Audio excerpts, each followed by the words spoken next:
My name is Anna. I am 32 years old. I live with my husband, David. We have been married for 8 years. Our life is not perfect, but we have love, and that is enough for me. I have always believed that friendship is as important as family. And for many years, I had a friend who was closer to me than a sister. Her name is Lisa. We met in college, and from the first day, we were inseparable. Lisa knew all my secrets. She knew when I was happy and when I was sad. She was the first person I called when I had good news, and the one I cried to when life felt heavy. She came to my wedding, stood by my side, and told me, "Anna, I will always be your friend." I trusted her completely. I never doubted her words, never questioned her smile. I believed she wanted the best for me, for my marriage, for my family. But sometimes, the people who stand closest to you are the ones who can hurt you the most. I didn't know it then, but the friend I loved like a sister was never truly my friend at all. At first, nothing seemed wrong. Lisa visited often, just like before. She brought cakes from the bakery, sat on the couch with me, and talked for hours. But slowly, I began to notice small things that made me uneasy. She started asking questions she never asked before. "Does David earn enough for both of you?" she said one afternoon, her eyes curious. "Do you keep any savings for yourself, Anna? You should think about your future." I laughed nervously. "We share everything. We don't keep secrets." Her lips curved into a smile, but it wasn't warm. Not everyone is honest in marriage." Her words stung, though I tried to ignore them. Later, she made comments about David. When he came home tired from work, Lisa said, "He doesn't look happy. Are you sure he still loves this life with you?" Another time, when David offered us tea, she leaned close and whispered, "He's charming. I can see why you married him." I brushed it off as jokes, but my heart felt heavy. Why would she say such things? Still, I told myself she was only concerned. She was my best friend, after all. Surely, Lisa only wanted to protect me, not harm me. But deep down, a seed of doubt had been planted. And once planted, doubt always grows. As weeks passed, Lisa began visiting even more often. Before, she usually came in the afternoons when David was at work. But now she appeared in the evenings, just when he was about to come home. She made herself comfortable, as if our house belonged to her too. She opened the fridge without asking, poured herself a drink, and sat at the table waiting for him. When David entered, tired from work, she would smile brightly. "David, you must be so exhausted," she said one evening, pulling out his chair before I could. "Come, sit. You need to rest." I laughed nervously, trying to hide my discomfort. "Lisa, let me do that." But she only shrugged. "What are friends for?" Another night, when I brought tea, I noticed her leaning closer to him, asking questions about his job, his dreams, even his childhood. She listened so carefully, her eyes shining, as if his words were a treasure. I felt a knot in my stomach. This was not normal. Yet I kept telling myself she was only being kind. She was my best friend. She had always been by my side. How could I suspect her of anything else? Still, something inside me whispered that lines were being crossed, that trust was slowly being tested. I ignored the whisper. I didn't want to believe it. But the whisper would not stay silent for long. One evening, I was in the kitchen washing dishes. Lisa had stopped by again, even though I told her David would be late. To my surprise, I heard the front door open earlier than usual. David was home. Their voices drifted down the hallway.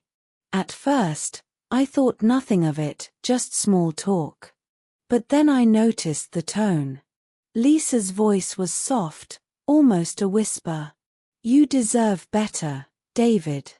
She doesn't understand you the way I do." My hands froze in the soapy water. David's reply was quiet. I couldn't hear every word, only pieces. "Stop saying that. She's my wife. This isn't right." Lisa laughed, low and bitter. "If you really believed that, you wouldn't keep listening to me." My chest tightened. I pressed my back against the wall, my whole body trembling. I wanted to run into the room, to scream, but fear held me still. A moment later, I heard footsteps. I quickly grabbed a towel and pretended to be busy at the sink. Lisa entered the kitchen with a smile too sweet, her eyes glittering as if nothing had happened. David followed, silent, his face pale. I smiled back, forcing my lips to move, but inside I felt the world crumble. The doubt that had been whispering in my heart was no longer doubt. It was truth. Yet I said nothing. Not that night. Not yet. I was not ready to face the storm. I could not carry the weight of silence any longer. The words I had overheard repeated in my mind every hour of the day. Finally, one afternoon, when Lisa came to visit, I asked her to sit with me in the living room. "Lisa," I began, my voice trembling, "I need to ask you something. Why did you tell David that I don't understand him?" Her smile faltered for just a second before returning. "What? Anna, you must have misheard. I'd never say that." I leaned forward, my hands clenched together. "I was there. I heard you. Don't lie to me. Why are you saying these things behind my back?" For a moment, her face hardened. Then, to my shock, she laughed. A cold, cruel laugh I had never heard from her before. "Oh, Anna," she said, shaking her head. "You're so naive. You trusted me too much. Did you really think I wanted what's best for you? I've always wanted what you have. Your life, your husband, your happiness." Her words pierced me like a knife. My chest ached, and my eyes filled with tears. "All those years," I whispered. "You were never my friend." Her smile widened, sharp and merciless. "Friend? No, Anna. I was your shadow. Watching you, envying you. Waiting for the moment you'd finally see the truth." I sat frozen, my whole body trembling. The woman I had trusted with my deepest secrets was nothing but a fake. A mask. A betrayal wrapped in a smile. And I realized, with unbearable pain, that the friendship I thought was my strength had been my greatest weakness all along. That evening, when David came home, I couldn't hold back my tears. He looked at me, confused, then worried. "Anna, what's wrong?" he asked, kneeling beside me. I looked into his eyes and whispered, "I know everything. I know what Lisa has been saying to you. I heard her with my own ears." His face darkened. He sat down slowly, running his hands over his face. For a long time, he said nothing. Then, in a broken voice, he confessed. "She came to me months ago," he admitted. "At first, she acted like a sister, like someone who cared for both of us. But little by little, she began saying things about you. She told me you didn't love me anymore, that you only stayed out of duty. She said you laughed at me behind my back." I didn't believe her at first, but the way she spoke, the doubts crept in. She poisoned my mind. My chest ached as I listened. David's voice cracked. She told me she was the only one who truly understood me. That she was the friend I needed, not you. I never crossed the line, Anna. But I let her words live in my head. And I'm ashamed. Tears rolled down my cheeks. The truth hit me harder than I expected. Lisa had never wanted love. She hadn't wanted David for herself. What she wanted was destruction. She wanted to see my marriage break, my happiness ruined. I realized then that Lisa had never been my friend. She had been my enemy, hiding in plain sight, smiling while slowly tearing my world apart. And the pain of knowing I let her so close was almost unbearable. That night, I sat in the quiet of my bedroom, staring at the shadows on the wall. My baby photo albums, my wedding dress in the closet, the memories of laughter with Lisa, all of it felt heavy, poisoned by betrayal. I thought about the years I had called her my best friend.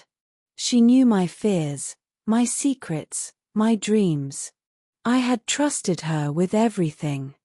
But she had carried jealousy in her heart, hiding it behind her smile. While I believed she was lifting me up, she was quietly pulling me down. David came to me, his eyes full of regret. I should have told you sooner. I should never have listened to her. Please forgive me. I shook my head gently.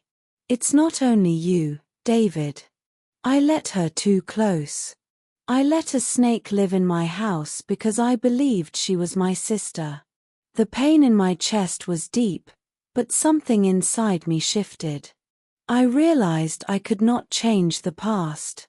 I could not change Lisa's betrayal. But I could choose my future. The next morning, I sent her a single message. We are no longer friends. Stay away from me and my family. Then I deleted her number forever. As I held David's hand, I knew rebuilding trust would take time. But one thing was certain, Lisa's shadow no longer had a place in my life. Sometimes, enemies do not come from outside. They sit beside you, call themselves friend, and smile while destroying your world. But true friendship is different. True friendship builds. Fake friendship destroys. And I promised myself that never again would I mistake one for the other. Have you ever trusted someone who turned out to be a fake friend? Share your story in the comments. And if you liked this one, please like, share, and subscribe.